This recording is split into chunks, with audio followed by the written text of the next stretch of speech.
So I think that this underlying bill is very important, and I oppose this amendment.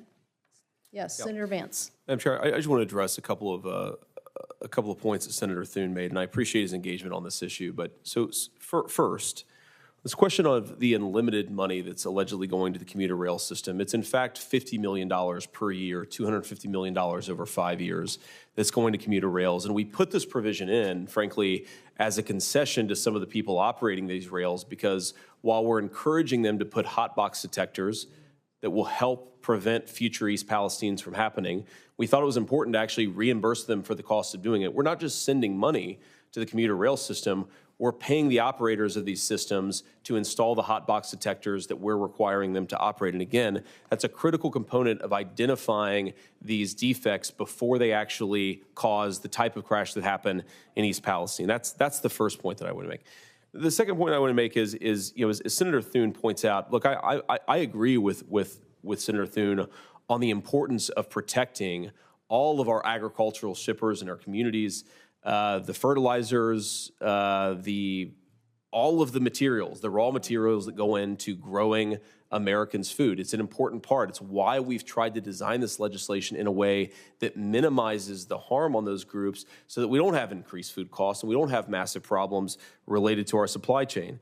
I think the changes that we've made to the bill are part of the reason why. We've got the American Chemistry Council, the fertilizer lobby, the Rail Shippers Alliance, the Industrial Shippers Alliance, the National Association of Chemical Distributors, all are supporting our legislation. So if our legislation was going to be so terrible for the fertilizer and chemical shippers, why are all of them supporting it? The reason is because it's a reasonable, narrowly tailored intervention into the rail safety system. They believe in rail safety, our residents need it, and so I'd encourage folks not to vote for this amendment. Just, if I might, Madam Chair, Yes, Senator Thune. my understanding is, in the current draft of the text, that there is no cap. I don't believe there's a $50 million annual amount. I think it's an unlimited authorization, which would be subject to annual appropriations, but I don't think there's any cap on it. That's fair, Senator Thune. Sorry, I misspoke. The limit is that it can only go to the hotbox detectors. There's not an unlimited number of hotbox detectors these railway operators are going to be installing. So there is a limit. The limit is very narrowly tailored to the fact that we're installing hotbox detectors so that we can prevent these things from happening in the future. Paid for, I might add, again, you got billions of dollars of resources that have been shipped to the commuter rail lines in previous legislation adopted by the Congress, much of it during the pandemic, and then subsequent reconciliation bills passed by Democrats on a party line vote. But, and I'm not saying, I mean, I support the emergency response improvements. The things you're talking about, I mentioned that. Those are things in the bill that I'm for. What I don't like are separate, unrelated provisions in the bill that are going to hurt small shippers and consumers. And you mentioned fertilizer. There are. I mean, Chem Council, some of those support the bill. But there are lots of agricultural groups who are the ultimate end users who bear the brunt because those costs all get passed on. It's all part of the transportation basis when you ship a product. And when you live in a place like South Dakota, and I mentioned it, I mean, we are dependent upon the railroads. Whether our state likes it or not is the most efficient way to ship bulk commodities. If you put it on a truck, it'd take 3.5 trucks to make up for one rail car. And you're basically asking, again, freight railroads in that part of the country to subsidize something that's going to benefit passenger rail, commuter rail. And you know, we're not talking about big, rich shippers here. We're talking about small ag shippers. That's what I'm talking about. Senator, I want to address that point, and it's a fair point, and I appreciate the concern there. There are a number of agricultural communities, small and big, in the state of Ohio, and a lot in East Palestine. They bear the cost when railways set off a chemical bomb in their community, which is exactly what happened a couple of months ago. Those costs have been socialized onto Ohio and American taxpayers.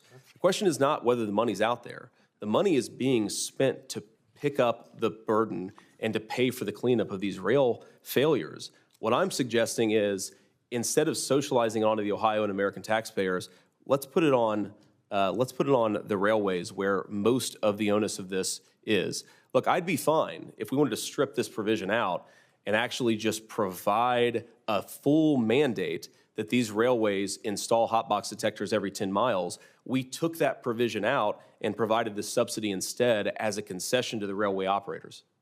But it is, to your point, it is socializing that cost because it is the taxpayers. These are unauthorized amounts subject to annual appropriations. There's a very tiny amount that's appropriated here, again, as a concession to the operators. The overall bill massively reduces the socialized cost problem, which is a big issue in the rail industry. A lot of socialized costs out there, a lot of American taxpayers bearing the brunt of what the railways should be doing themselves. Thank you. Clerk will call the Thank you. roll. Ms. Klobuchar? No. Mr. Schatz? No. Mr. Markey? No. Mr. Peters? No. Ms. Baldwin? No. Ms. Duckworth? No. Mr. Tester? No. Ms. Sinema? No. Ms. Rosen? No. Mr. Lujan? No. Mr. Hickenlooper? No. Mr. Warnock? No. Mr. Welch? No. Mr. Cruz? Aye. Mr. Thune? Aye. Mr. Wicker? Aye by proxy. Mrs. Fisher? Aye. Mr. Moran? Aye by proxy. Mr. Sullivan? Aye by proxy. Mrs. Blackburn? Aye by proxy. Mr. Young? Aye by proxy. Mr. Budd? Mr. Schmidt? Mr. Vance? Mrs. Capito? Ms. Lummis? Aye by proxy. Ms. Cantwell? No. The noes are 15, the yeses are 12. I know that members I would like to, if there's no further discussion on amendments, I'd like to go back to Senator Vance's original motion. I know that members might want to make